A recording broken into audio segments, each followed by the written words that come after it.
महाप्रसादाच्या निमित्तानं एका 23 वर्षीय तरुणीला अमरावतीच्या तालुक्याच्या ठिकाणी आणलं, मात्र परत नेऊन सोडण्याच्या बहाण्यानं तिला शेतातील झोपडीत नेऊन 5 जणांनी तिच्यावर रात्रभर सामूहिक अत्याचार केला। त्यावर पीडितेनं विरोध करताच आरोपींनी तिला जबर मारहाण देखील केली आहे।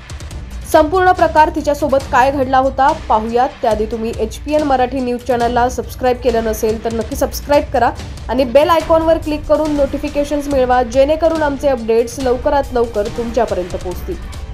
तर ही खळबळजनक घटना अमरावती जिल्ह्यातील मालखेड इथं उघडकीस आली आहे। या प्रकरणी वरुड तालुक्यातील शेंदुरजना घाट पोलिसांनी आरोपींविरुद्ध अपहरण आणि अत्याचाराचा गुन्हा दाखल केला असून 5ही आरोपींना अटक करण्यात आलेली आहे।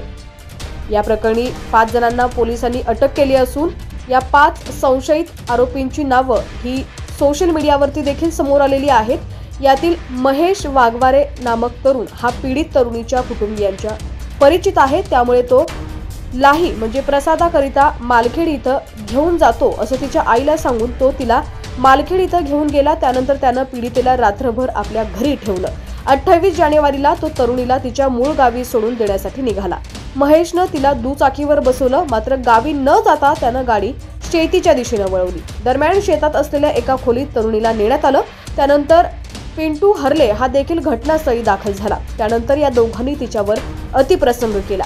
या दरम्यान तिथं रमेश भलावी, इस्माईल खो आणि नितीन ठाकरे हे देखील आले आणि त्यांनीही तिच्यावर अतिप्रसंग केला। यावर पीडितेनं आरडाओरडा करत विरोध केला, मात्र शेत शिवाराजवळ कुणीही नसल्यानं काहीच उपयोग झाला नाही। पीडित तरुणीनं स्वतः विरोध केला तेव्हा तिला लाताबुक्क्यांनी मारहाण केली आणि याबाबत कुठेही वाच्यता केली तर जीवाशी मारू अशी धमकी देखील देण्यात आली। या थरारक घटनेनंतर पीडित तरुणीनं कसंबसं घर गाठलं आणि घडलेला सर्व प्रकार कुटुंबियांना सांगितला। त्यानंतर पीडित तरुणीच्या कुटुंबियांनी या घटनेची माहिती पोलिसांना दिली।